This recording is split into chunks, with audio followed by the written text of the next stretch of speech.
சும்மா அசாஹு 20 சனத்தன்.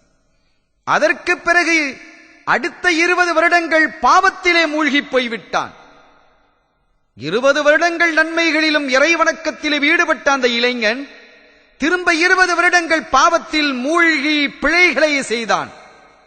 ஒரு நாள் ரஆ ஃபில் மிராத் ஃபரஅ ஷைப ஃபீ லிஹ்யதிஹி ஃபஸாஅஹு ذلك. கண்ணாடியை பார்க்கிறான். அந்த கண்ணாடியில் அவனுடைய தாடியிலே வெள்ளை முடி தெரிகிறது. ஆஹா, தாடியில் வெள்ளை முடி வந்து விட்டது, நமக்கு வயோதிகம் வந்து விட்டது, நாம் பாவம் செய்து கொண்டிருக்கிறோமே 20 ஆண்டு காலமாக, என்ன வாழ்க்கையடா வாழ்ந்திருக்கிறோம். அழகான ஒரு வாழ்வு நமக்கு அமைந்திருந்தது, அதிலிருந்து நாம் மாறி இப்படி பாவத்தில் உழன்று விட்டோமே. ஓரிரு ஆண்டு காலம் அல்ல, 20 ஆண்டு காலம் அல்லவா நாம் பாவ பிழைகளில் உழன்று சிக்கி தவித்து போய் கிடக்கிறோம். நம்முடைய நிலை என்ன ஆகுமோ தெரியவில்லை என்று அந்த நரையை பார்த்து அவன் கலங்க ஆரம்பித்தான். ஃபகால இலாஹி அத்தஅதுக 20 சனத்தன் சும்ம அஸைதுக 20 சனத்தன் ஃபஇன் ரஜஅது இலைக அத்தக்பலுனி. யா ரப்பி, 20 வருட காலம் நான் உன்னை வணங்கினேன், தூய வணக்கம் அது. தொடர்ந்து 20 வருட காலம் பாவத்தில் ஈடுபட்டேன். இப்போது நான் எண்ணி பார்க்கிறேன், தவறு செய்ததை நான் உணர்கிறேன். ஃபஇன் ரஜஅது இலைக அத்தக்பலுனி. நான் திரும்பவும் உன் சமூகம் வந்தால் என்னை கபூல் செய்வாயா என் நாயகனே, என் இரட்சகனே, அருளாளனே, என்னை நீ ஏற்றுக்கொள்வாயா ரப்பி என்று கேட்ட மாத்திரத்தில் சாதாரணமாக நாம் எண்ணி பார்க்கிறோம். நம்மோடு இருந்த ஒரு மனிதன், நாம் அவனுக்கு உபகாரம் செய்தோம், அள்ளி தந்தோம், அவனுக்கு என்ன தேவைகளோ அதையெல்லாம் நிறைவு செய்தோம், நிவர்த்தி செய்தோம். அப்படிப்பட்ட ஒரு மனிதன் நமக்கு துரோகம் செய்துவிட்டு ஓடினால் அதற்கு பிறகு அவன் வழியில்லாமல் நம்மிடத்தில் வரும்போது நாம் எப்படி நடந்து கொள்வோம்? இப்போதுதான் உனக்கு கண் திறந்ததா? நான் உனக்கு என்னவெல்லாம் செய்தேன், நீ ஓடிவிட்டாயே, போ, யாரை தேடி போனாயோ அவனிடத்தில் போ. உன்னிடத்தில் இனிமேல் எனக்கு வேலை இல்லை, என்னிடத்தில் உனக்கு வேலை இல்லை, உன்னை அங்கீகரிக்க முடியாது என்று சொல்வோம். இது நமது நிலை. ரப்புல் ஆலமீனும் அல்லாஹ்விடத்திலே அவன் இப்படி முறையிட்ட பொழுது ஃபஸமிஅ காயிலன் யகூலு வலா யரா ஷக்ஸன், ஒரு சப்தம் வந்தது அல்லாஹ்வின் புறத்தில் இருந்து. ஆனால் சப்திப்பது யார் என்பதை அவன் பார்க்க முடியவில்லை. அந்த சப்தம் வந்தது அஹ்பப்தனா ஃபஅஹ்பப்னாக். நீ நம்மை நேசித்தாய், நாம் உம்மை நேசித்தோம்.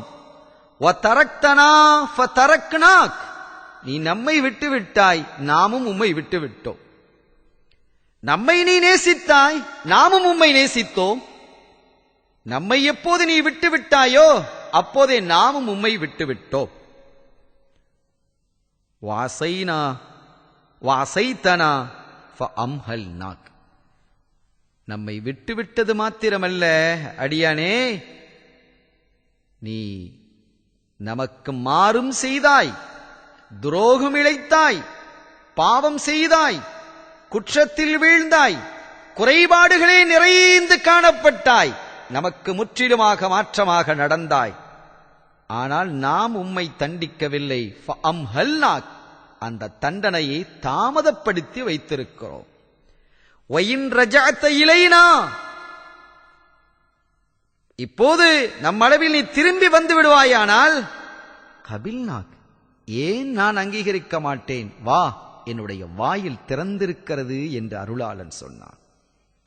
எத்தகைய ரஹ்மத், எத்தகைய அருள், எத்தகைய கிருபை அந்த அருளாளனுக்கு இருந்திருக்கிறது என்பதை இந்த ஹதீது நமக்கு சுட்டிக்காட்டுகிறது.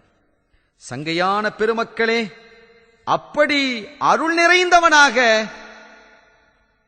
பொருள்களை அள்ளித்தரக்கூடியவனாக, பாக்கியங்களை வழங்கக்கூடியவனாக ரப்புல் ஆலமீன் அல்லாஹ் ஜல்ல ஷானஹு வ தஆலா இருக்கிறான் என்பது நமக்கு புரிகிறது. புகாரியில் ஒரு செய்தி வரும். ஒரு மனிதன் காலமெல்லாம் பாவம் செய்து மரணிக்கக்கூடிய தருவாயில் அவன் தன்னுடைய மக்களை பார்த்து சொன்னான், மக்களே, நான் இறந்ததற்கு பிறகு என்னை நீங்கள் அடக்கம் செய்ய வேண்டாம், எரித்து போடுங்கள், நெருப்பிலிட்டு கரித்து போடுங்கள். அது மாத்திரமல்ல, அதனுடைய சாம்பலை எடுத்து, என்னுடைய ஜனாசா எரிக்கப்பட்டதற்கு பிறகு இருக்கும் சாம்பலை எடுத்து 2 பகுதிகளாக ஆக்கி ஒன்றை கடலிலே கரைத்து விடுங்கள், இன்னொன்றை காற்று அடிக்கும் பொழுது காற்றிலே கலந்து விடுங்கள். அப்படியே செய்தார்கள். அல்லாஹ் காற்றுக்கு கட்டளையிட்டான், உன்னில் கலக்கப்பட்ட சாம்பல்களை ஒன்று திரட்டு.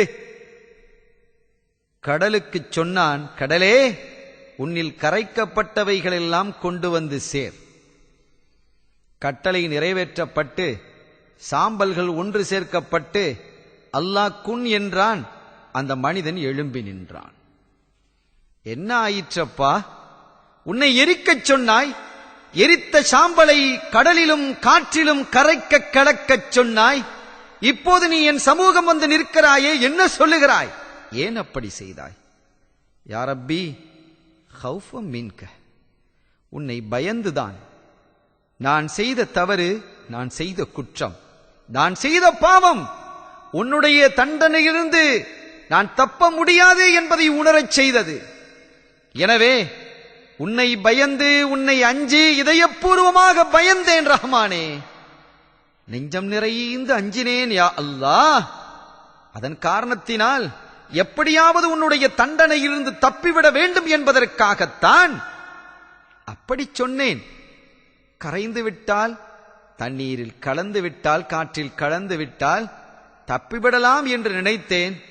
என்னுடைய எண்ணம் தவறு என்பதையும் உன்னுடைய ஆற்றலையும் நான் புரிந்து கொண்டேன் என்று சொன்னபோது அல்லாஹ் சொல்கிறான், அடியானே, அந்த சமயத்தில் என்னை உண்மையாகவே நீ அஞ்சினாய், உண்மையாகவே என்னை நீ பயந்தாய், அதன் காரணத்தினால் உன்னை மன்னிக்கிறேன், சொர்க்கம் செல் என்னுடைய ரஹ்மத்தால்.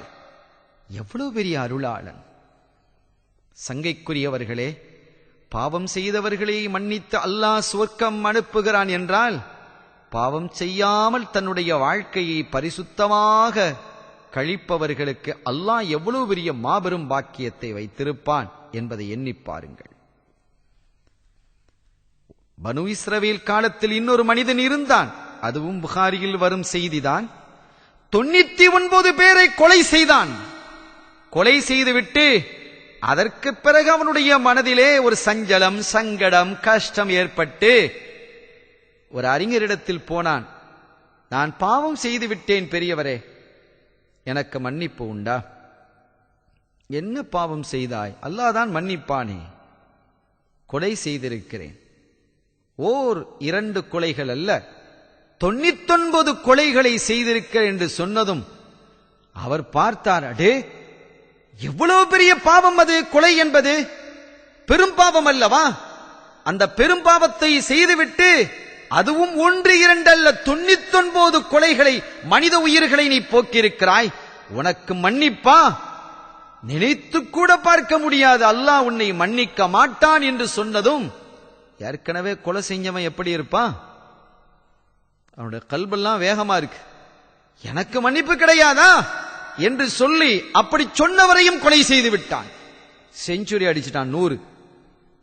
இந்த நிலை வந்த பிறகு மக்களிடம் போய் கேட்டான், எனக்கு மன்னிப்பு இருக்கிறதா என்று. மக்கள் சொன்னார்கள், இந்த ஊர் இருக்குதுப்பா, பக்கத்தில் உள்ள ஊர், அந்த ஊர்ல உள்ள மக்கள் எல்லாம் நல்லவர்கள், தூயவர்கள், சாலிஹீன்கள், பரிசுத்தவான்கள், அவர்களோடு சென்று நீ வாழ், உன்னுடைய வாழ்க்கையை கழி, அல்லாஹ் போதுமானவன் உன்னை மன்னிப்பதற்கு என்று சொன்னார்கள். இவனும் புறப்பட்டு போனான். போகும் வழியில் அவனுக்கு மரணம் வந்துவிட்டது, மூத்தாகி விட்டான். என்ன நடந்தது? அவனுடைய ரூஹை கைப்பற்றுவதற்காக, எடுத்துச் செல்வதற்காக பாவிகளினுடைய ரூஹை இழுத்துச் செல்லக்கூடிய மலக்குமார்கள் புறப்படுகிறார்கள். நல்லவர்களினுடைய ரூஹை அழைத்துச் செல்லக்கூடியவர்களும் புறப்படுகிறார்கள். இருவருக்கும் இடையிலே பிரச்சனை வருகிறது.